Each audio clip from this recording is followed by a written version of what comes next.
प्रसन्नता होती है।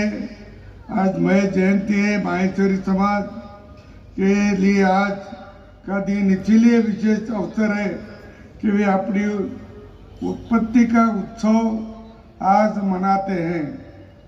मैं भगवान महेश जी यानी शंकर को नमन करते हुए आज सभी को उत्पत्ति दिवस की शुभकामनाएं और बधाई देता हूं।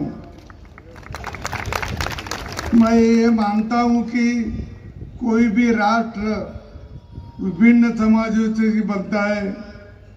भांति भांति के लोग, समुदाय, समाजों, भाषाओं, विश्वास और मान्यताओं के कारण ये अनेकता में एकता का हमारा राष्ट्र विश्व भर में अपनी अलग पहचान रखता है।